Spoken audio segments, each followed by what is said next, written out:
Hey, so I just watched this video called To This Day. My friend sent me a link to it. Not at all what I was expecting, but he did say that he couldn't stop crying because of it. And it reminds me a lot of Mary Lambert's song Bodylove, like a lot. And I cried during the video because of how much it made sense, how much I could relate to it. The same with the song. It's I don't know, it's just like it's amazing. I mean, to this day I still hate myself. To this day I can't stand myself. And to this day, words haunt me that were said to me. So, yeah. And it's like, people look at me like I'm strong. Because, I got through it. And I'm still here. I'm not dead like I wanted to be. Or any of that. I'm not stuck in a hospital on life support. I'm not where I wanted to be. But I don't see myself as that. I don't see myself as someone who's strong. I see myself as weak and worthless. And I know I'm not the only one. I know I'm not the only one that feels like this. I mean, if I was the only one who ever felt like this, then that'd be so dumb. Do you realize how many people would just not understand anything that I would say, that I would do? People now at least understand to an extent. They may not have the same problems as me or understand exactly what I'm going through, but they try and be there for me anyway. And they're the reason why I'm strong. They look at me and they say I'm the one who's strong.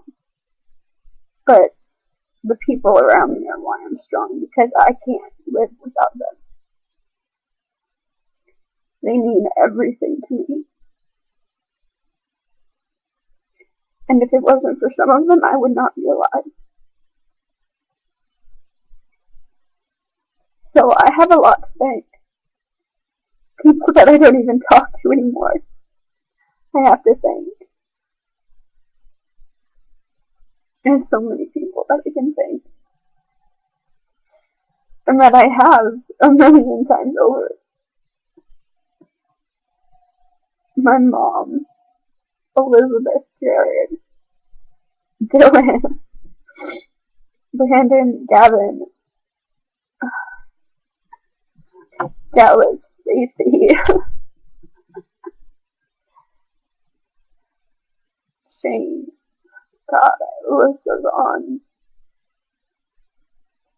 Of all the people who have made me feel good. Tim, you think I would have my life together? I'm 18. I'm 18. And, I'm a site model. That's not something big to some people. Some people really don't give two craps about that. But it helps my confidence. Helps make me feel better about myself. So, I'm a site model, and you would think that a site model would have a lot of confidence.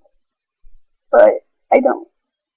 And you would think that someone who wants to be a model like me would have a lot of confidence, but I don't.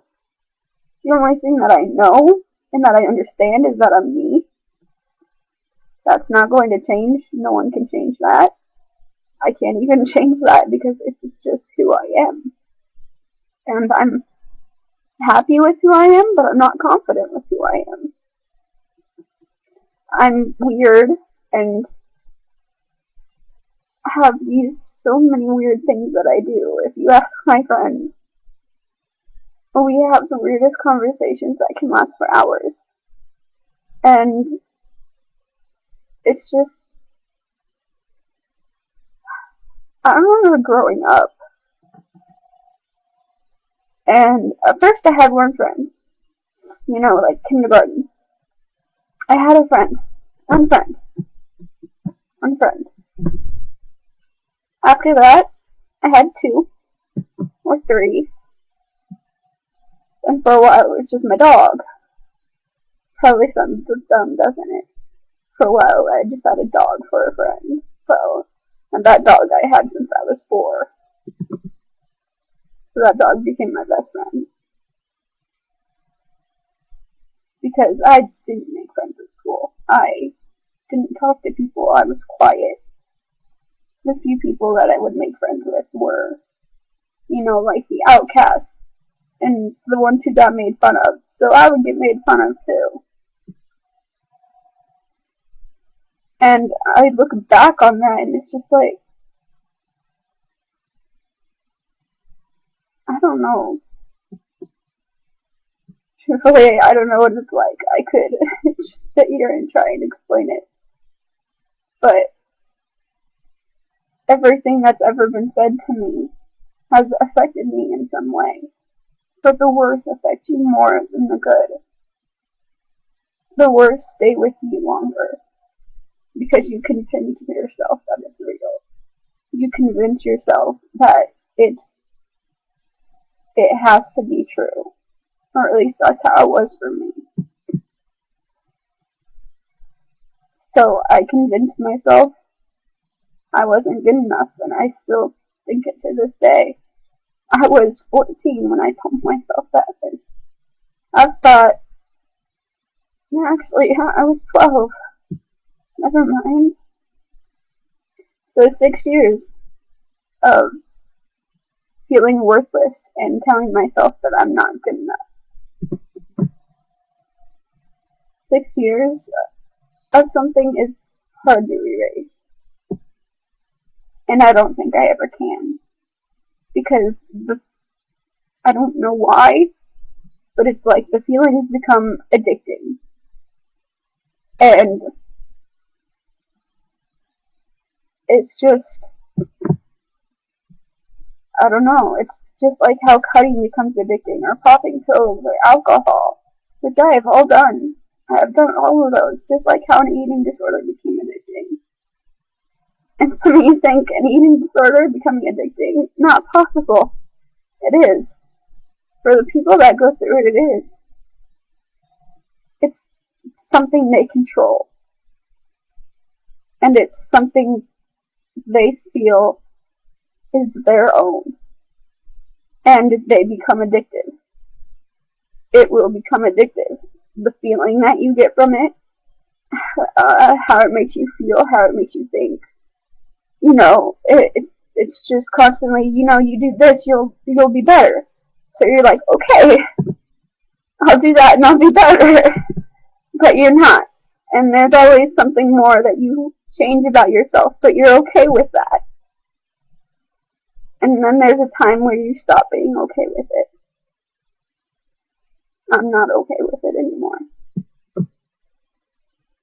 And I know a few others who aren't okay with it. And that's when you start to fight it, and that's when it becomes the hardest. Because then you're going against your mind and your body. You're going against a lot of stuff. And, it's hard. It's harder than a lot of people know. And so, I guess that's all. I'll post links to the video and to the song. And yeah, that's it.